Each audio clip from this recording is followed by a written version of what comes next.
ಅನೇಕ ವರ್ಷಗಳಿಂದ ಕರ್ನಾಟಕ ಹಾಗೂ ತಮಿಳುನಾಡು ನಡುವಿನ ಜಲ ವಿವಾದ ನೆನೆಗುದಿಗೆ ಬಿದ್ದಿದೆ. ಈ ಜಲ ವಿವಾದ ಈಗ ಮತ್ತೆ ಸ್ಫೋಟಗೊಂಡಿದೆ. ಇದರ ಇತ್ಯರ್ಥಕ್ಕಾಗಿ ಎರಡೂ ರಾಜ್ಯಗಳು ಕೂಡ ಮಹತ್ವದ ಹೆಜ್ಜೆಯನ್ನ ಇಟ್ಟಿವೆ. ಆಗಸ್ಟ್ 3ರಂದು ರಾಜ್ಯಕ್ಕೆ ತಮಿಳುನಾಡಿನ ಸಿಎಂ ಆಗಮನ ಆಗ್ತಾ ಇದೆ. ವಿಜಯ್ ಭೇಟಿಗೆ ಈಗ ಆಕ್ರೋಶ ಭುಗಿಲೆದ್ದಿದೆ.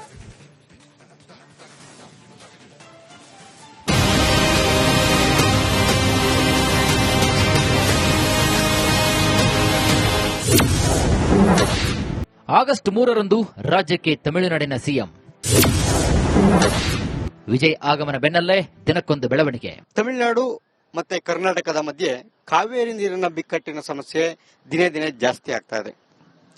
ಈ ಎಲ್ಲ ಬೆಳವಣಿಗೆಗಳ ಮಧ್ಯೆ ತಮಿಳುನಾಡಿನ ಮುಖ್ಯಮಂತ್ರಿ ವಿಜಯ್ ಅವರು ರಾಜ್ಯಕ್ಕೆ ಭೇಟಿ ಕೊಡುವ ಸಾಧ್ಯತೆ ಇದೆ. ಈ ಹಿನ್ನೆಲೆಯಲ್ಲಿ ಈಗಾಗಲೇ ವಿಧಾನಸೌಧದಲ್ಲಿ ಸಭಾಂಗಣದಲ್ಲಿ ಸಕಲ ರೀತಿಯಲ್ಲೂ ಸಿದ್ಧತೆಯನ್ನ ಮಾಡ್ತಾ ಇದ್ದಾರೆ. ಮತ್ತೆ ಸಭಾಂಗಣದ ರಿನೋವೇಷನ್ ಕೂಡ ನಡೀತಾ ಇದೆ.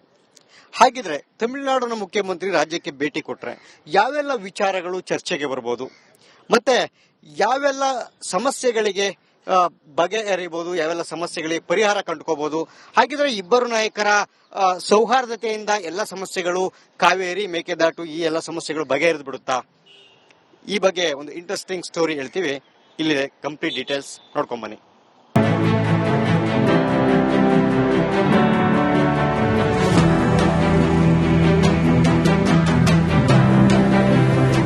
ಕರ್ನಾಟಕ ಮತ್ತು ತಮಿಳುನಾಡು ನಡುವಿನ ದಶಕಗಳ ಕಾವೇರಿ ನದಿ ವಿವಾದವು ಮತ್ತೊಮ್ಮೆ ತೀವ್ರ ರಾಜಕೀಯ ಹಾಗೂ ಆಡಳಿತಾತ್ಮಕ ಸಂಚಲನವನ್ನು ಮೂಡಿಸಿದೆ.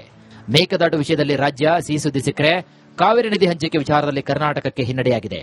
ಹೀಗಾಗಿ ಸಿಎಂ ಡಿಕೆ ಶಿವಕುಮಾರ್ ಹಾಗೂ ತಮಿಳುನಾಡು ಮುಖ್ಯಮಂತ್ರಿ ಜೋಸೆಫ್ ವಿಜಯ್ ಸಭೆ ಬಗ್ಗೆ ಚರ್ಚೆಗಳು ಜೋರಾಗಿವೆ.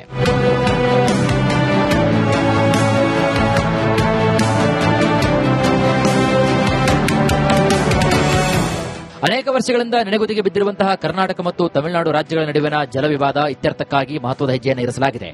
ಮಾಜಿ ಮುಖ್ಯಮಂತ್ರಿ ಜಗದೀಶ್ ಶೆಟ್ಟರ್ ಮತ್ತು ಜಯಲಲಿತಾ ಭೇಟಿಯಾಗಿದ್ದೇ ಕೊನೆಯಾಗಿತ್ತು. ಇದಾದ ಬಳಿಕ ಇಂತಹ ಭೇಟಿ ನಡೆದಿರಲಿಲ್ಲ. ಇದೀಗ ಸರಿಸುಮಾರು 14 ವರ್ಷಗಳ ನಂತರ ಸೌಹಾರ್ದಯುತ ಇತ್ಯರ್ಥದ ಪ್ರಯತ್ನ ಶುರುವಾಗಿದೆ. ಆಗಸ್ಟ್ 3ರಂದು ಕರ್ನಾಟಕದ ಮುಖ್ಯಮಂತ್ರಿ ಡಿಕೆ ಶಿವಕುಮಾರ್ ಮತ್ತು ತಮಿಳುನಾಡು ಮುಖ್ಯಮಂತ್ರಿ ಜೋಸೆಫ್ ವಿಜಯ್ ಅವರ ನಡುವೆ ನಡೆಯಲಿರುವಂತಹ ಮಹತ್ವದ ಸಭೆಯು ಎರಡು ರಾಜ್ಯಗಳ ರಾಜಕೀಯ ವಲಯದಲ್ಲಿ ತೀವ್ರ ಕುತೂಹಲವನ್ನು ಮೂಡಿಸಿದೆ. ಅದಕ್ಕೆ ಅಪೀಲ್ ಹೋಗಬೇಕು ಅಂತ ನಮ್ಮ ತೀರ್ಮಾನ ಆಗಿದೆ. ಮತ್ತೆ ನಮ್ಮ ಶ್ರೀರಾಮಯ್ಯ ಅವರು, ನಮ್ಮ ಅಡ್ವೈಸರ್, ಕರ್ನಾಟಕ ಸರ್ಕಾರದ ಅಡ್ವೈಸರು ಡ್ರಾಫ್ಟ್ ಮಾಡಿ ಕಳಿಸಿದ್ದಾರೆ. ದೆಹಲಿಗೆ ಕಳಿಸಿದೀವಿ. ನಮ್ಮ ವಕೀಲರು ಕಾತರಿಕೆ ಅವರು ಡ್ರಾಫ್ಟ್ ಅಪ್ರೂವ್ ಮಾಡಿ ಕಳಿಸಿದರೆ ಇವತ್ತೇ ಅಪೀಲ್ ಆಗ್ತದೆ. ಅಪೀಲು ನಮ್ಮ ACS ಅವರು ಅಪೀಲು ಇವತ್ತು ಹಾಕ್ತಾರೆ. ಅದರಿಂದ ಇವತ್ತು ನೀರು ಇಲ್ಲದೆ ಇರೋದ್ರಿಂದ ನಾವು ನೀರು ಬಿಡೋಕೆ ಆಗೋದಿಲ್ಲ. ಆದರೆ ಸಿಎಂ ವಿಜಯ್ ಆಗಮನ ಹೊತ್ತಲ್ಲೇ ಹಲವು ಬೆಳವಣಿಗೆಗಳು ಕೂಡ ನಡೆದಿವೆ. ರಾಜ್ಯದಲ್ಲಿರುವಂತಹ ಹೋರಾಟ ಪ್ರತಿಭಟನೆಗಳು ತೀವ್ರವಾಗಿವೆ.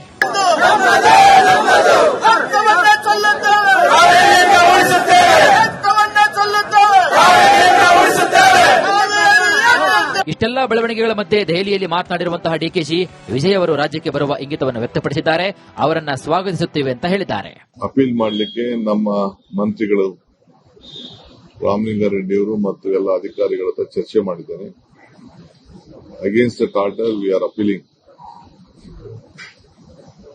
ಸೊ ಆಮೇಲೆ ನಾವು ತೀರ್ಮಾನ ಮಾಡ್ತೀವಿ. ಅದಾದ್ಮೇಲೆ ನಾನು ಅಪೋಸಿಷನ್ ಪಾರ್ಟಿ ಲೀಡರ್ಸ್ ಹತ್ರ ಕೂಡ ನಾನು ಬೆಂಗಳೂರು ಹೋದ್ಮೇಲೆ ಮಾತಾಡ್ತೀನಿ. ಮಾತಾಡಿ ಆಮೇಲೆ ತೀರ್ಮಾನವನ್ನು ಮಾಡ್ತೀವಿ. ಸೊ ನಮ್ಮ ಅಪೀಲ್ ಏನೇನೆ ಆರ್ಡರ್ ಆಗಿದೆ ಅದಕ್ಕೆ ಸಿದ್ಧತೆ ಆಗ್ತದೆ. ಕಳೆದ 4-5 ದಿನಗಳ ಹಿಂದೆ ಕರ್ನಾಟಕ ಮತ್ತು ತಮಿಳುನಾಡಿನ ಸರ್ಕಾರದ ಜೊತೆಗೆ ಮಾತುಕತೆ ನಡೆದಿತ್ತು. ವಿಜಯ್ ಆಗಮನದ ಬಗ್ಗೆ ಎರಡೂ ರಾಜ್ಯಗಳಲ್ಲೂ ಕೂಡ ಕುತೂಹಲ ಮೂಡಿಸಿತ್ತು. ಮಾತುಕತೆ ಮೂಲಕ ಎರಡೂ ರಾಜ್ಯಗಳ ನಡುವಿನ ಸಮಸ್ಯೆಗಳನ್ನು ಇತ್ಯರ್ಥ ಮಾಡಿಕೊಳ್ಳುವ ಬಗ್ಗೆ ಎರಡೂ ರಾಜ್ಯಗಳ ನಡುವೆ ವಿಶ್ವಾಸ ಇತ್ತು. ಆದರೆ ಇದೀಗ ತಮಿಳುನಾಡಿನ ಮುಖ್ಯಮಂತ್ರಿ ಆಗಮನ ಹೊತ್ತಲ್ಲೇ ವಿರೋಧಗಳು ಕೂಡ ಜೋರಾಗಿವೆ.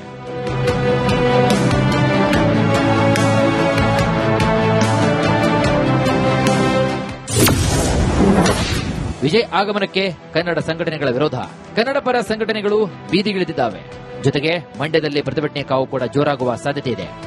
ಇದರ ಜೊತೆಗೆ ಇವತ್ತು CWMA ಸಭೆ ಕೂಡ ಇದೆ. ಈಗಾಗಲೇ ತಮಿಳುನಾಡಿಗೆ ನೀರು ಬಿಡಬಾರದು ಎಂಬ ಕರ್ನಾಟಕದ ನಿರ್ಧಾರ ದಿನೇ ದಿನೇ ಬಲವಾಗ್ತಾನೆ ಇದೆ.